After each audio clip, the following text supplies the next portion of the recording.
नमस्ते।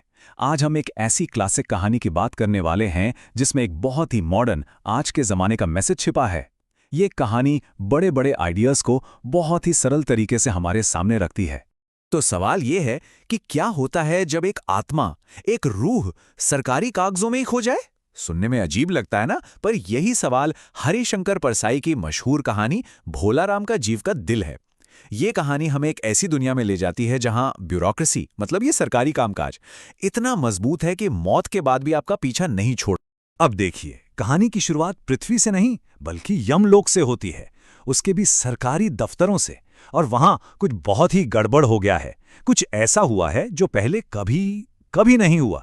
देखिए, जो धर्मराज हैं, जो मरे हुए लोगों का हिसाब किताब करते हैं, उनका रिकॉर्ड एकदम साफ सुथरा था। लाखों सालों से सब कुछ एकदम परफेक्ट चल रहा था।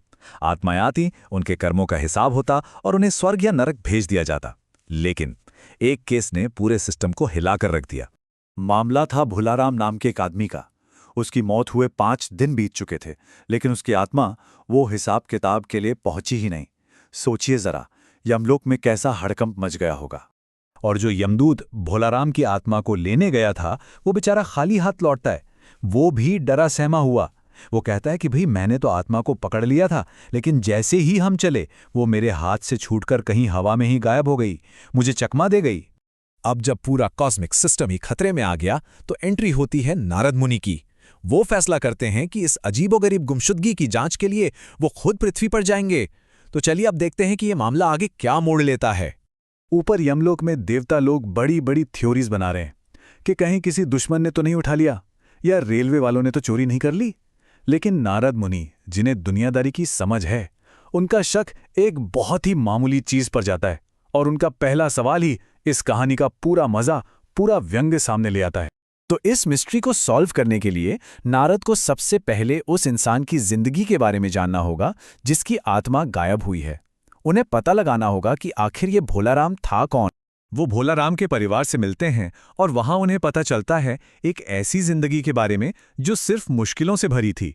और उसकी एक ही बहुत बड़ी वजह थी।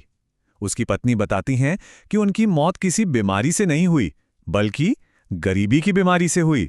सोचिए, पूरे 5 साल तक भोलाराम बस अर्जियां देते रहे और अपनी पेंशन का इंतजार करते रहे। एक ऐसी पेंशन जो कभी आई ही नहीं। और यही इंतजार आखिरकार उनकी जान ले लेता है। उनकी पत्नी साफ साफ कहती हैं कि उन्हें बुढ़ापे ने नहीं, बल्कि उस सिस्टम के बोझ ने मार डाला जो उन्हें वो हक देने में नाकाम रहा जिसके वो हकदार थे। बस चिंता में घुलते घुलते और भूखे मरते मरते उन्होंने दम तोड़ दिया। तो नारद मुनि मदद का वादा करके उस सरकारी दफ्तर में पहुंचते हैं। उन्हें पूरा यकीन है कि वो तो मिनटों में ये काम करवा देंगे। लेकिन उन्हें क्या पता था कि वो एक ऐसे चक्रव्यूह में घुसने वाले हैं जिसकी उन्होंने कभी कल्पना भी नहीं की होगी। और बस उनकी भागदौड़ शुरू होती है।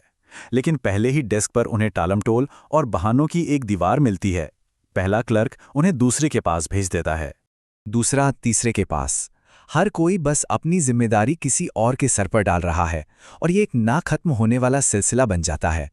तीसरा चौथे के पास, चौथा पांचवें के पास, और ये चलता रहता है।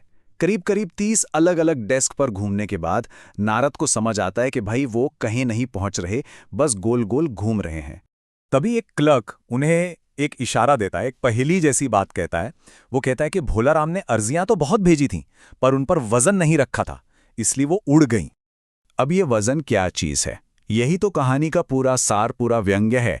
देखिए, वजन का एक मतलब तो होता है पेपरवेट, जो कागजों को उड़ने से रोकता है, और दूसरा मतलब होता है रिश्वत। और इस दफ्तर में काम सिर्फ इसी दूसरे वाले वजन से होता है। आखिरकार एक चपरासी उन्हें दफ्तर के असली नियम कानून समझाता है। वो बताता है कि सीधे बड़े साहब के पास जाओ। ये दफ्तर भी एक मंदिर जैसा है और यहाँ काम करवाने के लिए दान पुण्य, मतलब चढ़ावा चढ़ाना पड़ता है, फाइल पर वजन रखना पड़ता है। और बड़े साहब तो बात को और भी साफ कर देते हैं। उनकी नजर पड़ती है नारद मुनि की वीणा पर, और वह कहते हैं कि आपकी ये वीणा, इसका वजन फाइल पर रखा जा सकता है, इससे काम हो जाएगा। अब नारद मुनि बेचारे हार मानकर अपनी वीणा दे देते हैं और बस वजन रखते ही साहब चपरासी को आवाज देते हैं भोलाराम की फाइल लाने के लिए।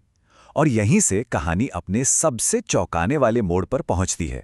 वो फाइल जो सैकड़ों अर्जियों से मोटी हो चुकी थी, मेज पर रखी जाती है। साहब पूछते हैं, क्या नाम बताया था? नारद को लगता है शायद साहब ऊंचा सुनते हैं, तो वो जोर से चिल्लाते हैं, भोला राम। और तभी एक बहुत ही धीमी सी आवाज आती है। लेकिन ये आवाज कमरे में किसी और की नहीं है। ये तो उन कागजों के ढेर के अंदर से आ रही है। कौन पुकार रहा है मुझे? पोस्टमैन है क्या? क्या मेरी पेंशन का ऑर्डर आ गया? जी हाँ, भोलाराम की आत्मा कहीं नहीं खोई थी। वो तो अपनी पेंशन की अर्जियों के अंदर ही फंसी हुई थी।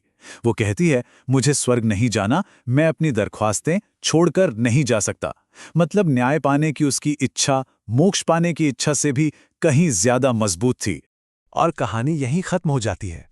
लेकिन हमारे लिए एक बहुत बड़ा और परेशान करने वाला सवाल छोड़ जाती है कि अगर एक आत्मा भी इस सिस्टम के आगे बेबस है, तो फिर जिंदा इंसानों के लिए क्या उम्मीद बची है?